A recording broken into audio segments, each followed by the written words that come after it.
Yo guys, and welcome back to the second channel. Got a quick video on the 2004 Tundra, first gen Tundra's best ever. We're going to be installing airlift. This is kit number 59530, and kind of doing this because of you guys. Every time I'm towing a trailer, I get so many comments about, man, that squat.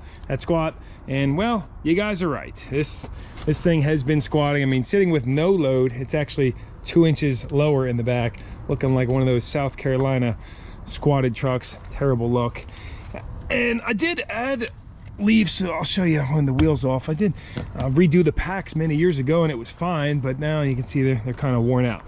So anyway, this kit is around 360 bucks. Got it on eBay. It says you get 60-day money-back guarantee, lifetime warranty, made in USA with global components. Here's a glance at everything that comes in the package. You get the airbags, top brackets, very heavy duty, 1/4 inch steel, bottom brackets with U-bolts, grade 8 hardware, one airline with a fitting on each side so you can cut this wherever you need, zip ties, and some more hardware.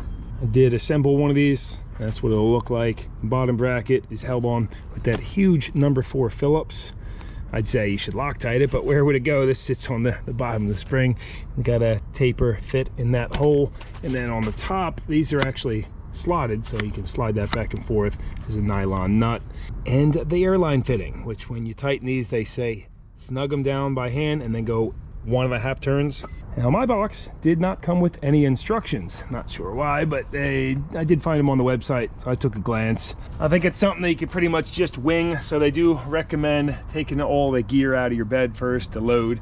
Not gonna do that, of course. And then measuring your normal ride height. I'm showing from the center of my axle to the fender bottom about 21 inches, 23 on the front.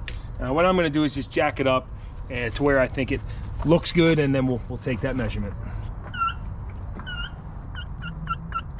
We're gonna call that normal unloaded ride height, 22.5 from axle to the fender. I've now got the axle jacked up on both sides so the wheels are just off the ground, and then used a third jack on the hitch to bring it back up to the normal ride height. Of course, this should be done on the pavement, not the grass, and use jack stands. My favorite line is, do as I say, not as I do, right? But this is not an instruction guide. I'm just showing you, my experience with the kit and what I think of it. Let's get the wheels off now.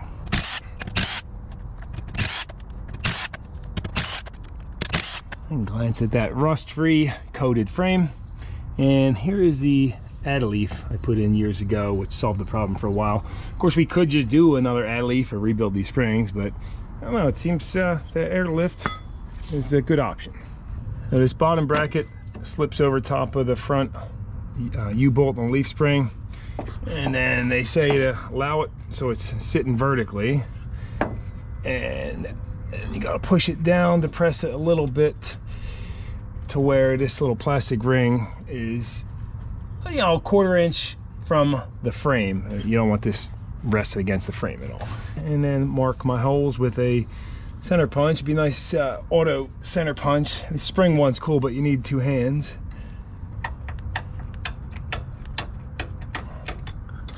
There's enough sludge on the frame to just score it now. And then we can punch it.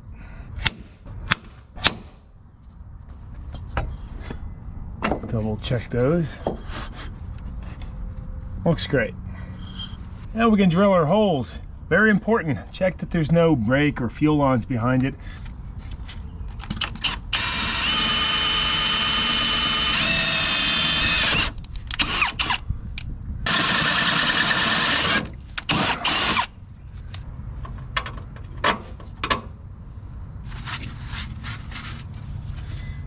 I should double check the rest of my holes before I drill them. Yeah, that looks perfect. We'll make sure if you do leave this in place when you're drilling, cover that hole up so you don't get shavings in there.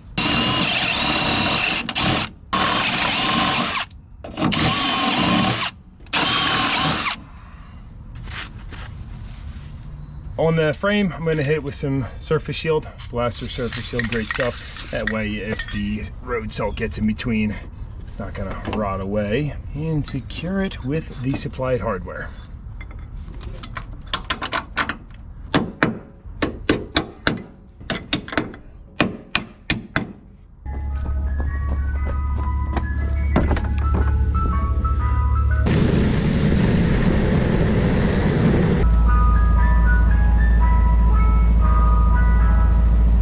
Nothing like some ice cream on a hot, humid summer day. All right, you can have a little bit of vanilla. Hold on, hold on, hold on. Oh, there he is. Okay, that's it's enough. I assume they want you to use these fat, thick washers on the back, but I'm gonna add these little guys too on top of that double washer with the nylock nuts. Hold the back side with a wrench, and they call for 20 foot-pounds on these, or good and tight. I'll drop that lower U-bolt on, along with the bracket, washers, and nylocks. They call for 16 foot-pounds on this.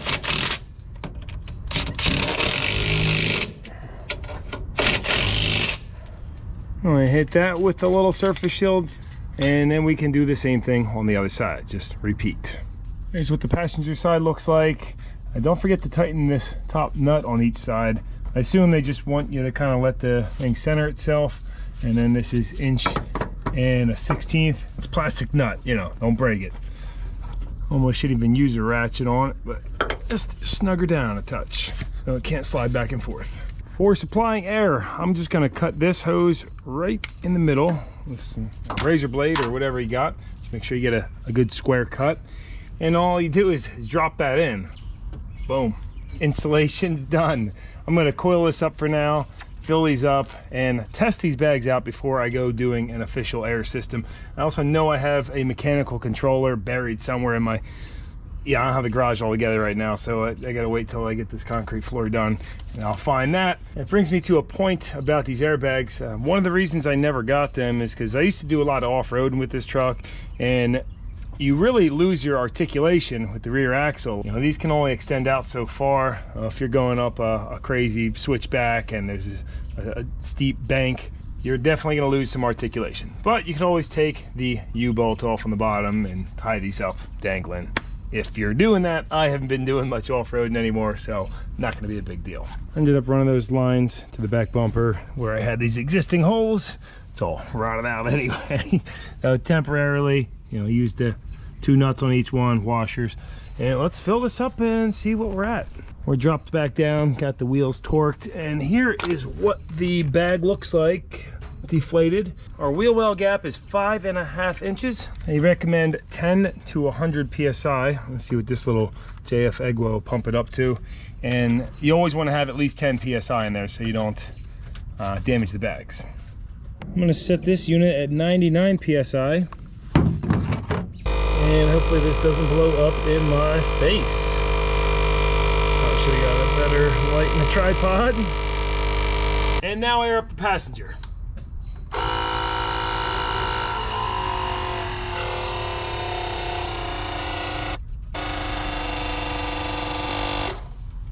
With both sides pumped up, that 5.5 inches has gone up to 8 inches. Compared to at the front, we are 7 inches, so that is perfect. Of course, I'll probably be dropping this down after driving it, but let's see how rock hard it is.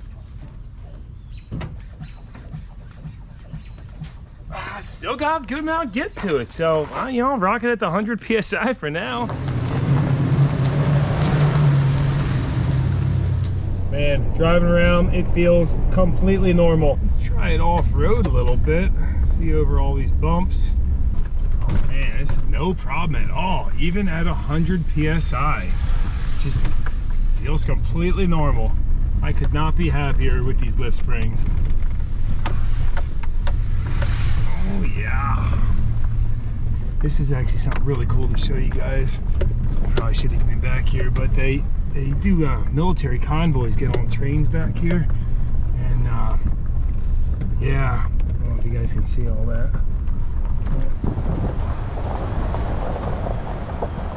I can't believe they just leave these sitting back here. Like, there's no train hooked up, there's nobody in sight. They're just sitting, all these Humvees. Anyway, I want to get out of here before I get in some trouble. We got all our tent set up over there. Train literally just passed right here too.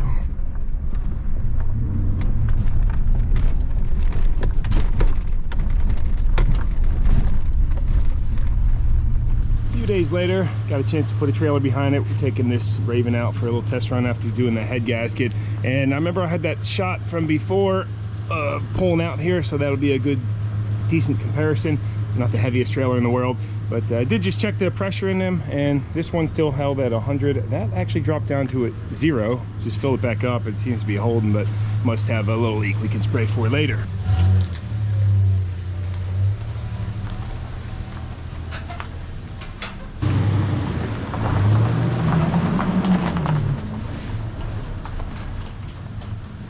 And as you can see, just a dramatic difference. Sits perfectly even, maybe a scotch higher in the back, but yeah, and we'll find out another time when we get a really heavy trailer on there.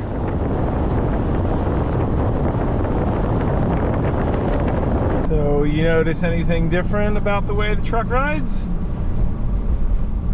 No. I know, you don't. It does ride better with those air springs though.